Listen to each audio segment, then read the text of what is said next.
Como é que começa uma aula online, hein? Beleza. Quer começar?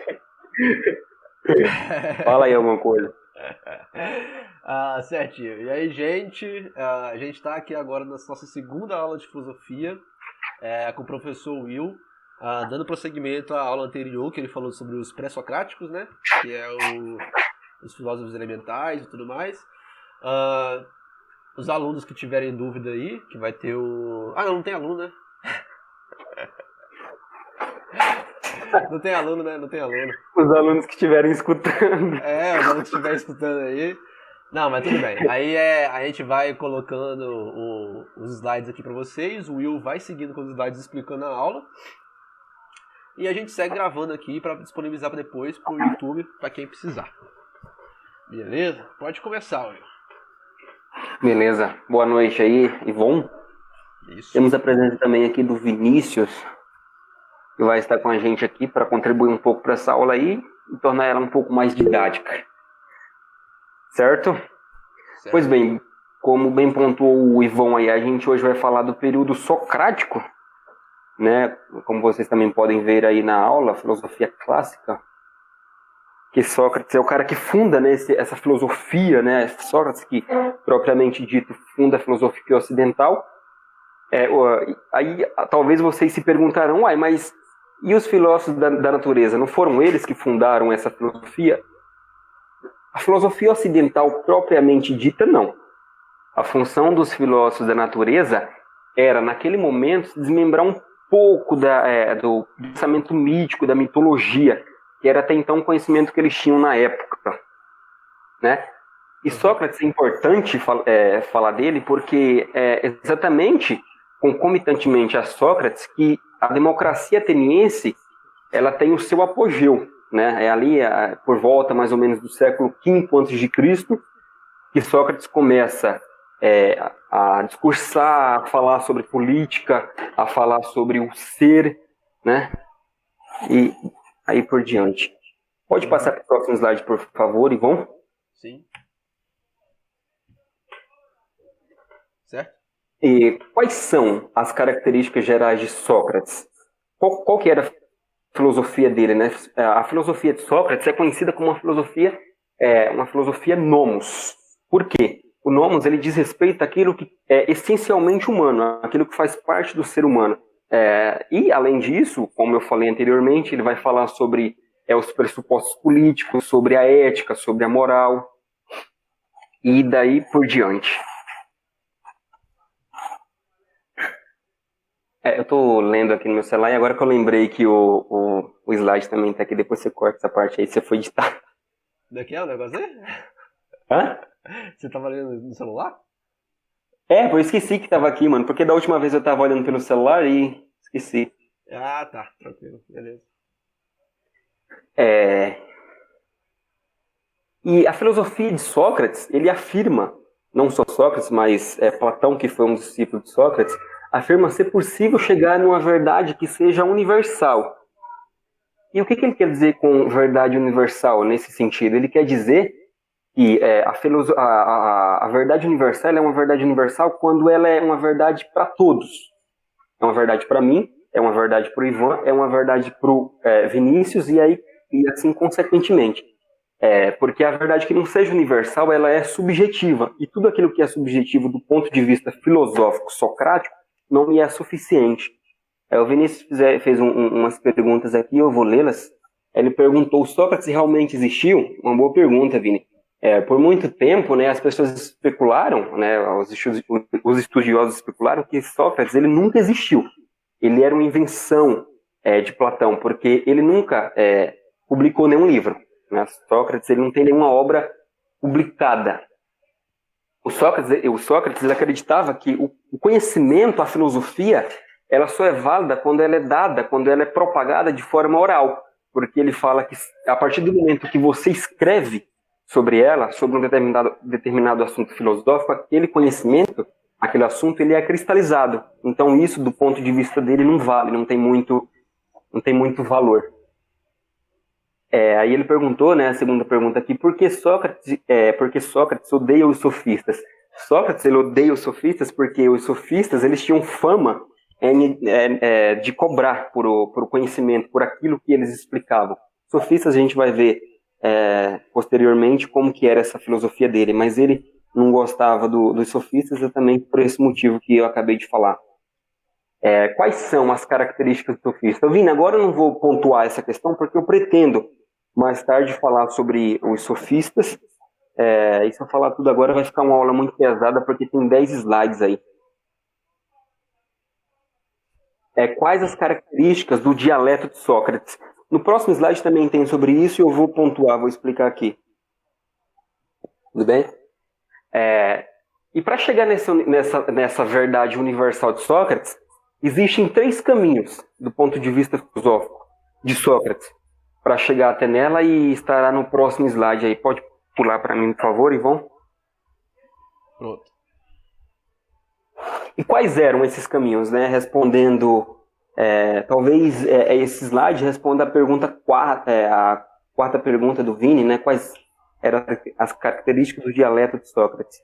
E ele também falou, seguidamente, aí fala sobre algum texto socrático, seria um exemplo prático de Sócrates.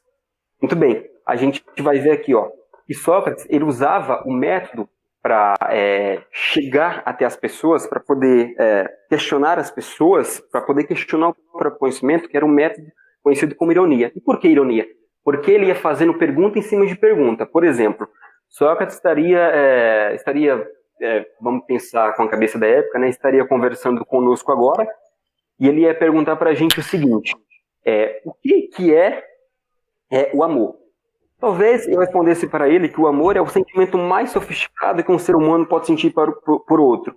E a partir disso, dessa resposta que eu dei para ele iria perguntar o seguinte, mas o que é algo sofisticado? O que é o ser humano? E a partir daí eu ia dando várias perguntas, ia respondendo tudo aquilo que era perguntado por ele. Só que ia chegar num ponto que nem eu seria capaz de responder a pergunta que dele foi me concedida e nem eu iria saber respondê-la. E é a partir desse momento que eles chegam num ponto comum.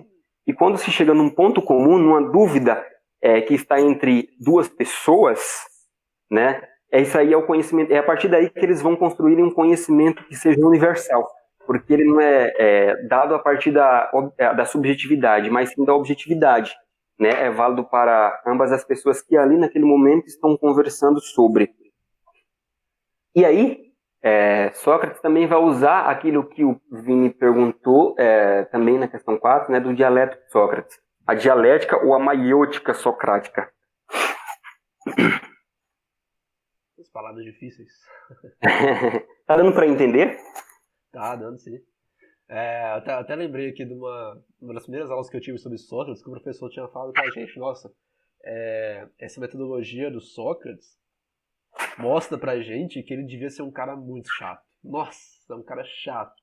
De tanto que ele pergunta pra saber sobre tipo, essa verdade que a gente acredita saber, né? Existe, Ivan, existe, inclusive, muitas pessoas que fazem algumas piadas em relação a isso aí, né? Sim. As pessoas comparam o Sócrates como sendo ele uma criança, né? Isso é forma de criança, né? Perguntar sobre tudo. Por quê? Por quê? Por que assim? Por que assado? Né? E sim, isso tem muito sentido, porque toda criança é, por definição, uma pessoa socrática, né?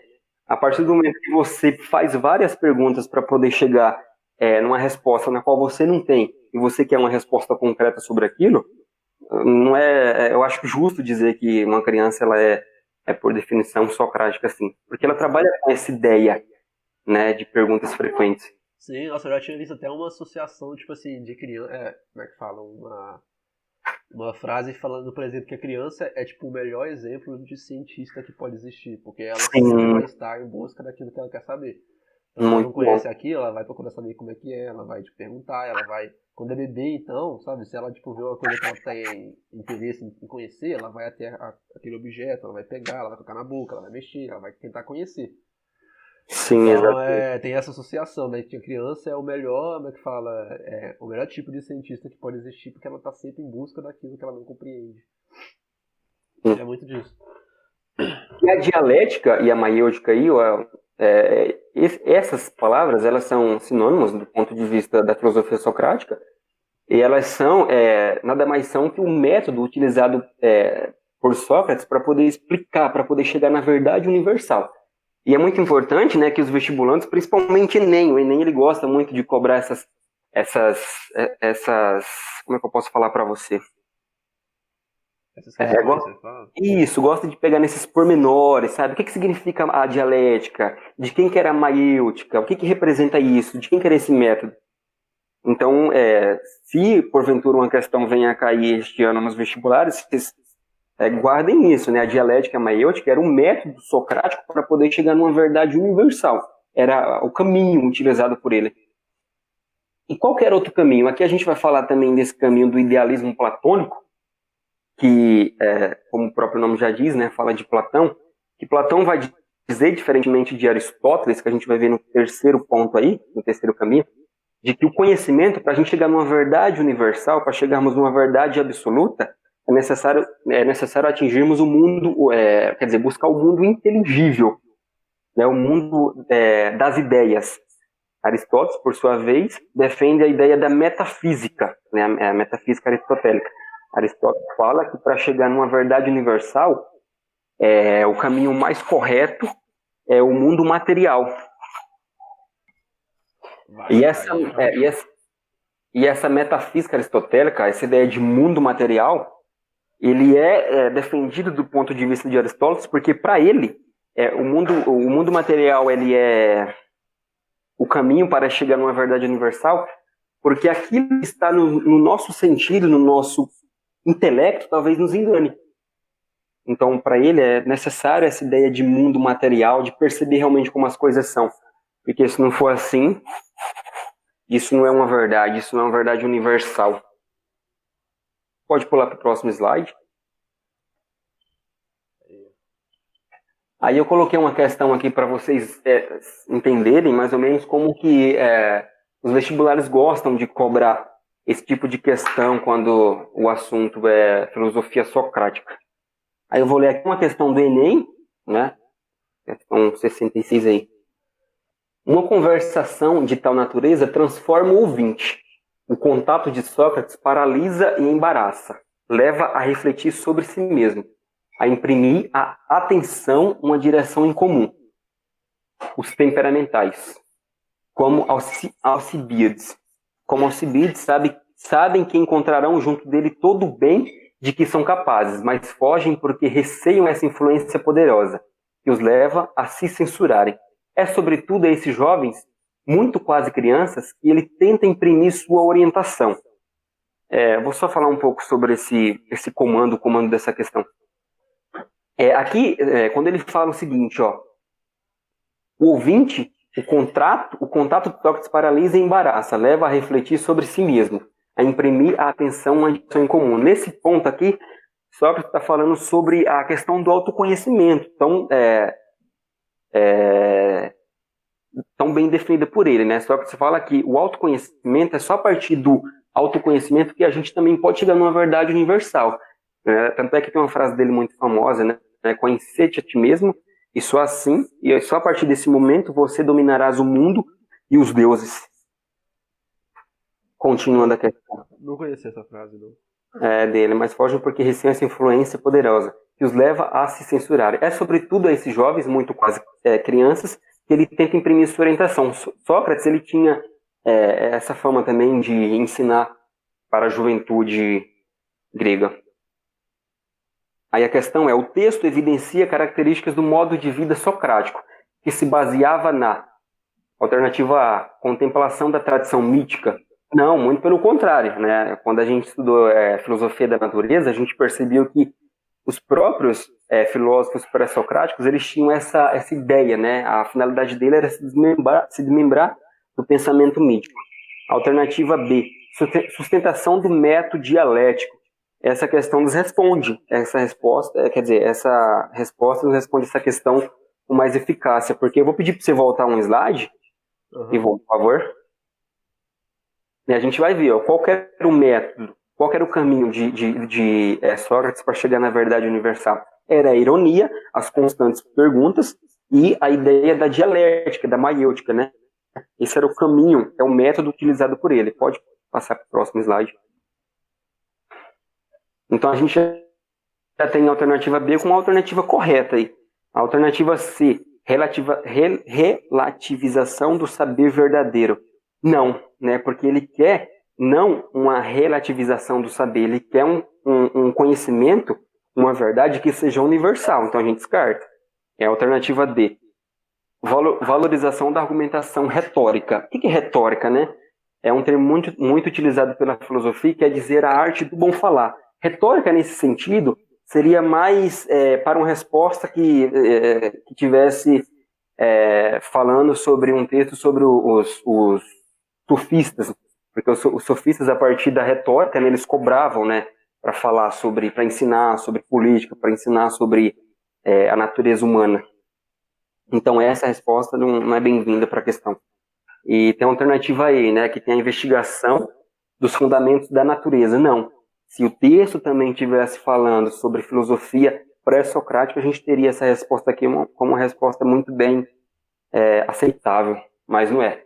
Então a gente fica aí com a resposta B, sustentação do método dialético, porque esse era um método utilizado por Sócrates para chegar na verdade universal. Correto? Há alguns anos atrás eu erraria essa questão aí. E você vê, por isso que eu falei, que é interessante a gente prestar muita atenção nessas palavrinhas, né? Igual ironia socrática, maiêutica, dialético, porque quando a questão vai, principalmente o Enem, quando a resposta da questão ela é exatamente isso, ela é bem direta. É um texto que bem na definição, né? Se você for parar para ver, né? Tangencia totalmente o assunto, mas na hora que você lê aqui a pergunta diretamente, você vê que a resposta que mais se enquadra na questão é a B. Sim. Realmente. Certo? Pode pular para o próximo slide. Aí. Sócrates, como eu falei anteriormente, também vai falar muito sobre política, né? A finalidade da filosofia dele é exatamente essa, né? É o nomos, é aquilo que é essencialmente humano, é aquilo que está aqui, é aquilo que eu posso perceber, né? E aí eu fiz uma definição. O que é a política do ponto de vista socrático?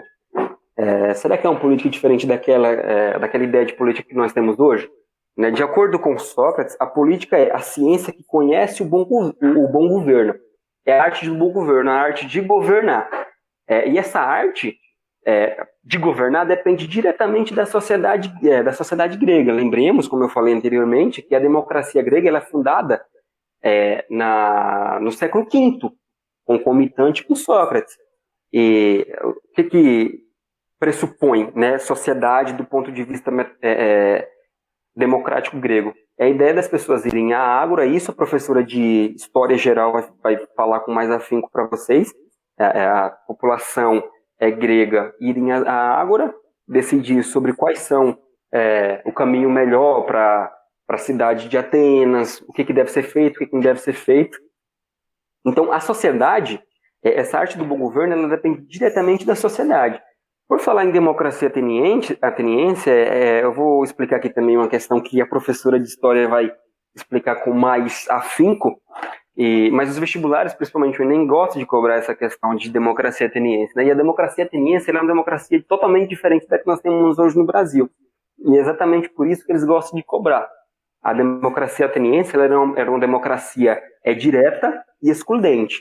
Aí vocês se perguntarão, por que direta? Porque quem escolhia o que era bom para a cidade era a população grega. Não tinha um representante que escolhia quais eram os caminhos políticos da cidade-estado, né? Era a população. E por que excludente? Porque mulheres, escravos, também não poderiam participar. Exatamente por isso. Então preste atenção nessas palavrinhas, porque isso aí derruba candidato em vestibular. Derruba, velho. E por que ela é diferente do Brasil? Porque a nossa democracia, se nós formos parar para ver, ela é uma democracia indireta e includente. Não somos nós que escolhemos. A gente vai lá, a cada 4 anos, elege um representante da República, elege deputados federais, E a partir disso, e a partir de legislações, né, numa Câmara de Deputados, eles escolhiam o que era o correto, o que é o melhor para a população e por que includente? Porque todo mundo pode votar, né, desde que seja acima dos 16 anos. Então, os vestibulares, eles gostam de fazer essa comparação. Foquem bem, perguntem para a professora de História Geral de vocês, que elas vão falar com mais afinidade. E aqui eu coloquei, né, mas hoje existe uma sociedade corrupta, na Grécia Antiga também. E o que é uma sociedade corrupta do ponto de vista socrático? Sócrates vai dizer que uma sociedade corrupta é uma sociedade que escolhe não saber. É aquela pessoa que tudo aquilo que é superficial, tudo aquilo que ela está vendo, acredita naquilo, não questiona, não busca dúvida, entendeu? E a gente pode muito bem trazer, Ivon, na hora que eu estava montando essa live aqui, eu falei, nossa, é muito atual, né, a gente falar de sociedade corrupta, tem uma sociedade que escolhe não saber, porque na era das fake news, né, na era da pós-verdade, onde muitas pessoas não questionam o que é fato, o que é fake, e a partir disso começam a compartilharem links sobre fake news, sobre questões anticientificistas, negacionistas, faz muito sentido. Nossa, realmente. Tem até uma questão também, tipo, de, como é que fala? Falta de estímulo, né, da pessoa ir procurar saber se é verdade aquilo ali. Sim, ela sim. é meio que manipulada por alguns modos políticos, né, meios políticos ali. E leva a problemas gigantes aqui hoje, que a gente tá vendo todo dia na política.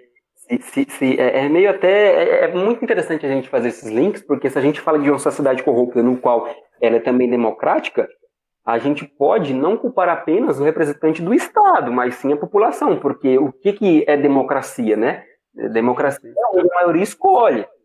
Então, são coisas assim que cabem em várias reflexões, mas aqui é só uma aula para vestibular. Nossa, tem muito debate sobre da ideia de democracia hoje. Por isso que eu gosto bastante dessa filosofia clássica, né, dessa filosofia socrática, porque foram pensamentos que foram fundados no século V antes de Cristo, cara, e a gente, assim, até então, até hoje, tem não opiniões formadas sobre muitos assuntos, né? Na ciência política, a gente trabalha muito também com essa ideia. Essa filosofia socrática e até mesmo alguns posteriores, eles são base, né, pro mundo que a gente tem hoje. Sim, exatamente. A democracia daquela época é base da de hoje. Você tem diversas características hoje que são provenientes justamente daquele período ali. E isso é muito interessante. Eu acho que é até por isso, né, que tipo, se foca tanto nessas questões para se entender melhor como é que o mundo é hoje. Sim, exatamente. São, assim, não podemos descartar nesse tipo de pensamento. Exatamente. Aristóteles também vai falar um pouco sobre política, né? Tanto é que ele tem um livro denominado, uma obra dele, como sendo o nome Política, e também outra que eu gosto bastante, que é Ética Nicômaco. Essa eu sugiro, cara. Essa é uma sugestão para todo mundo, porque ele define bastante, né? Essa obra Ética Nicômaco, ele introduz todo o pensamento dele, seja no campo da política, seja no campo social, da ética, felicidade, moral, e aí por diante. E Aristóteles vai trabalhar com a ideia de política, sendo a teoria dele é a teoria do equilíbrio da justiça. O que isso quer dizer? Se nós estivéssemos conversando hoje com Aristóteles, ele vai falar o seguinte: o que é justiça? Né? Por que de equilíbrio e justiça? Por que para a justiça ela tem que ter um equilíbrio? Porque ele vai falar que o bom para todo mundo é aquilo que está no justo meio. A gente, quando fala de justiça e também de política, não pode pecar nem pelo excesso e nem pela falta. Justiça, para ele, é a ideia do justo meio. E se for cair algo voltado para Aristóteles, isso aqui está muito resumido, cara. Eu resumi os slides, porque se for cair alguma questão sobre a política do ponto de vista socrático, platônico e aristotélico, vai ser através dessas teorias que eu estou falando para vocês. Essa teoria do equilíbrio da justiça entra na noção tipo, de equidade jurídica, equidade tipo, contemporânea? Totalmente. Que, tipo, até como é que fala? Tem hoje pessoas que falam, por exemplo, que deixa eu ver, que as mulheres têm muito mais direitos do que constitucionais do que o homem, mas que na verdade é uma questão de equidade. Elas têm algumas leis que favorecem elas por questões de desequilíbrio ali social que existe, né? Sim, De gênero e tudo mais. Então entra muito nessa questão também, né? Da sim, justiça por sim. equilíbrio. Tanto é que se a gente pegar a nossa Constituição de 1908, ela prega que todos são iguais, né? Sem distinção de raça, sexo, cor ou etnia. Exatamente por isso. Porque a justiça ela tem que estar no justo meio. Aquilo que é bom para mim é bom para Maria, é bom para João, é bom para José, é bom para o Ivone e por aí consequentemente. Acho que ficou bastante claro, né? Essa ideia de Aristóteles. Ficou sim. Aí você pode pular para o próximo slide, a gente vai mandar bala no sentido figurado.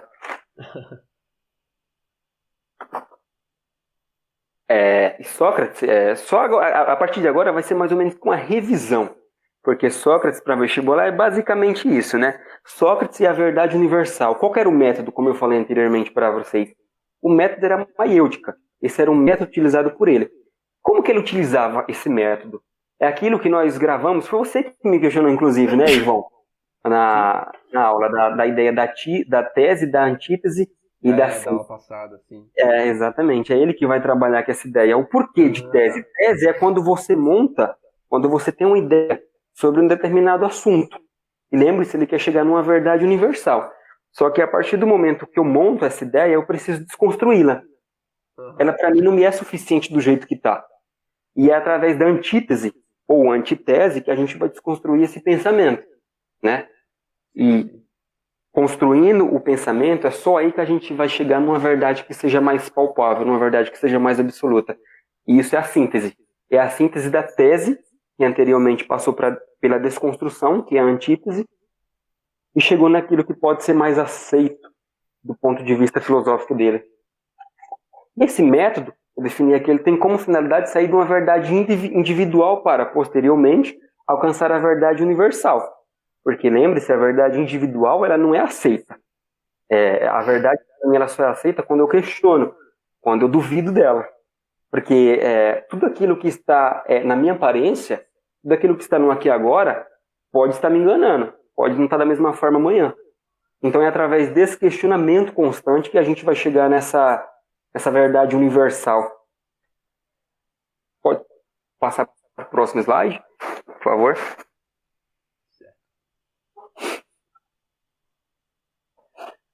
E aí é uma das frases mais famosas dele, né? Que é o só sei que nada sei. Mas aí vocês vão me perguntar, porra, então esse cara é doido, velho. Ele tá falando que a gente. Ele tá falando que a gente tem que duvidar, tem que questionar para poder chegar numa verdade universal, tem que utilizar a ironia, tem que utilizar a maiêutica, e posteriormente ele vem me falar que só sabe que nada sabe. Vamos com calma. Quando Sócrates ele fala que só sabe que nada sabe, ele está falando exatamente o seguinte. Ele está falando que só sabe que não sabe de tudo por completo. Ele está falando que só sei que nada sei sobre um determinado assunto, talvez posteriormente outra pessoa possa saber, mas eu não. E é por isso que a maiêutica ela é interessante para ele, porque é a maiêutica que possibilita essa união, essa junção de ideias, de pensamento, de dúvidas, para construir a verdade universal.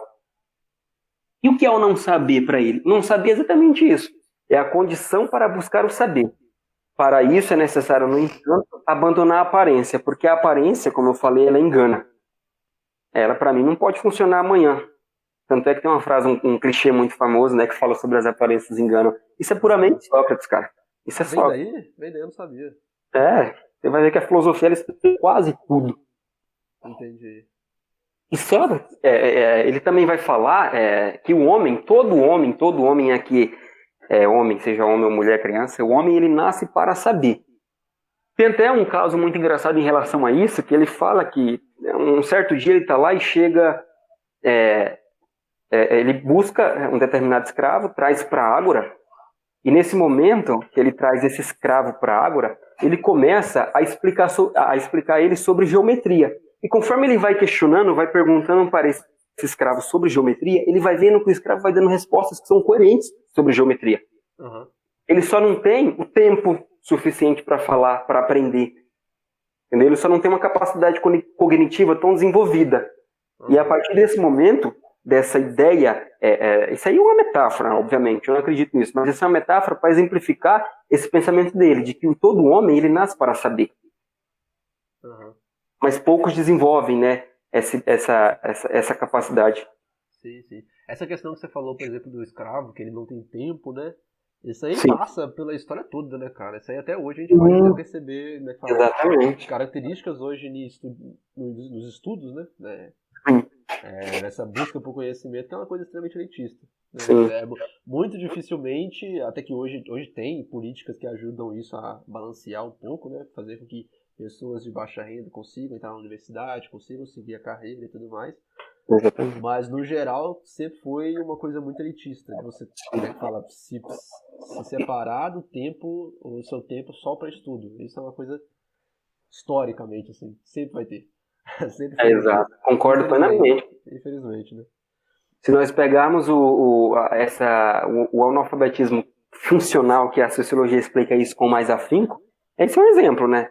Aham. Por que que eu sei e uma pessoa que tem a mesma idade que eu não sabe? Será que isso não está totalmente voltado com isso? Com essa questão de escravidão, né? Aham. Com esse mundo desigual que a gente vive? Exatamente. E a ética, para o Aristotle, ele também fala sobre ética, só que ele vai definir ética como viver o bem viver. E é através do acesso ao conhecimento, de questionar, seja o método político aplicado em Atenas na época, seja a sociedade, né? É só através dessas características que a gente consegue chegar no bem viver, que para ele é a ética. É quando toda a sociedade ateniense consegue, através desses mecanismos, né, de dúvidas. Eu sempre confundo a ética e a moral. A ética como é que fala? É o que se refere a uma questão mais social, ou é a moral que é isso? Porque até onde eu sei é um desse negócio, né? Parece que um se refere a uma questão social e o outro a um indivíduo. Sim, a moral ela anda diretamente ligada com a ética. O Cortella ele tem uma frase muito famosa que ele fala o seguinte: Aham. ética não é cosmética, leva isso para a vida, Ivan. Essa frase é muito interessante. Por que que ética não é cosmética? Porque não é uma coisa que você usa de vez em quando, Aham. entendeu? Ética é uma coisa que tem que ser usada sempre. A partir do momento que você não estabelece, quer dizer, que você não traz para você essa ideia de viver ético, seja na família, seja na relação com os amigos, seja na relação acadêmica, você não é ético. Aham. Aí daí vem, né, a ideia do falso moralista, é aquele que prega, que fala que é o bom cara, só que não é ético, é ético apenas quando convém. E a moral, ela anda junto com a ética, por quê? Porque através das características morais, de como você se comporta assim, enquanto ser social, a partir dos seus comportamentos sociais, que você consegue chegar na ética. Por isso que ela anda junto. Tá, então a moral se refere, então é a moral que se refere a uma questão mais social. Isso, a moral que se Por refere a exemplo, uma ah, questão. como é que fala? Eu tenho uma moral boa de acordo com aquilo que aquela sociedade ali atribui a mim ser bom ou não. Sim. E a Só que, ética é uma coisa mais particular, que é as minhas características que me levam à ética, exatamente. uma índole boa, uma índole. Chega a ser isso ou eu tô falando Não, sim, você está errado? falando uma coisa muito certa. A ética, para explicar melhor, a ética ela é uma coisa, dependendo do tempo, como você bem pontuou, muito flexível. Aham. Porque o que era moral, o que era ético e moral na Grécia Antiga, no período de Sócrates, Aristóteles e Platão, já não é mais ético hoje. Por exemplo, na democracia ateniense, a gente tinha como uma democracia, sendo ela direta e excludente. Ela é uma democracia que excluía. Naquela Aham. época, era moral, era ético que as mulheres não votassem? Sim, porque aquilo foi escolhido, entendeu? Enquanto nação. Só que hoje não. Entendi. A Entendi. ética, Ela ela, sempre é temporal, né? Então ela vai sim, mudando. exatamente. De acordo Entendi. com o tempo, ela é flexível. Entendi. Pode pular para a próxima, por favor. Ainda tem mais uma questão da Universidade Estadual do Goiás. É uma questão muito simples, cara. Nossa Senhora. A Grécia, vou ler o enunciado aqui. A Grécia foi o berço da filosofia, destacando-se pela presença dos filósofos que pensaram o mundo em que viveram utilizando a ferramenta da razão. O período da história grega e o filósofo que afirmou que só sei que nada sei foram, respectivamente, o período pós-clássico e Sócrates. Não. Se vocês prestaram atenção no primeiro slide da minha aula, lá estava escrito filosofia clássica. O pós-clássico é tudo que vem depois desse período. Sim. Período helenístico e Platão? Não, essa resposta aqui é inaceitável. Ninguém falou sobre Platão e nem período helenístico aqui. Alternativa C, período clássico e Sócrates? Muito bom. Responde com muita clareza a pergunta, né? Porque falar em Sócrates é falar sobre o período clássico. Alternativa D, período clássico e Platão? Não, o que está errado aqui nessa questão é que é Platão, né? A frase, ela é só sei que nada sei, atribuída diretamente a Sócrates. Apesar de Platão ter escrito sobre Sócrates, né? Exatamente. Não sei se eu falei sobre isso no início da aula, nem lembro, né? Falou. Platão não tem nada, né, sobre Sócrates. O que tem, na verdade, são as ideias de Sócrates escritas por Platão. Tanto é que essa obra chama, se eu não me engano, Cara, me deu um branco agora, não vou me lembrar muito bem do nome da obra. Apologia de Sócrates, não. Diálogos, mano. São diálogos platônicos, chama a obra. Tá vendo? Diálogos e contos são sinônimos, né? Por isso que eu confundo. Ah, tá, entendi. Pode pular? Pode. Acabou a questão, cara. Tá, beleza. Aí aqui nós temos a terceira questão e última, né? Essa questão foi da Unesp, se eu não me engano, 2018, 2019. É uma questão muito interessante, cara. Porque ela engloba tudo, ela engloba o pensamento, toda a filosofia antiga. O aparecimento da filosofia na Grécia não foi um fato isolado.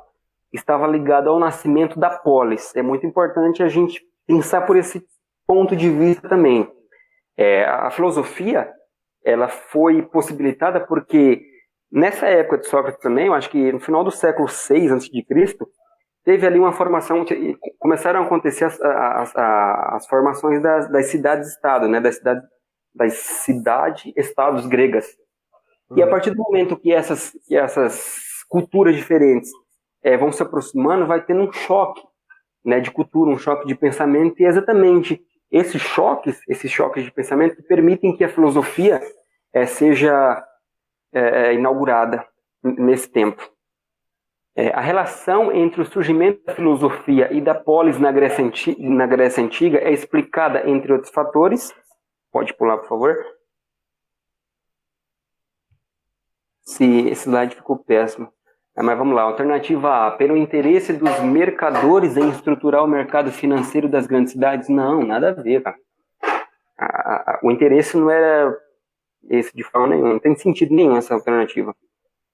Alternativa mercado B. financeiro naquele período ali.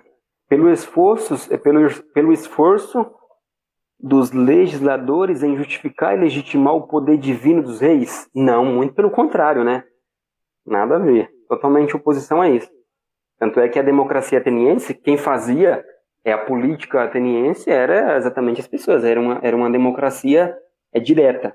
Alternativa C. Pela rejeição da população urbana à persistência do pensamento mítico de origem rural? Não. Porque os pré-socráticos já tinham essa ideia de não pensamento mítico. Eu não quero mais isso não me serve mais. Alternativa D. Pela preocupação dos pensadores em refletir sobre a organização da vida na cidade? Sim. Essa é a alternativa mais aceita para a questão, é a alternativa correta. Porque a filosofia ela funda exatamente com esse intuito, né? Eles estavam preocupados em como organizar, né, a política, a sociedade, o homem, o ser como um todo. E a alternativa aí, pela resistência dos grupos nacionalistas às invasões e ao expansionismo estrangeiro? Não. Isso aqui a gente vai ver mais adiante. E é isso. A aula tá aí. Se alguém tiver alguma dúvida, pode me chamar no WhatsApp. Pessoal do grupo aí. Estamos aqui ao seu dispor. Boa noite a todos.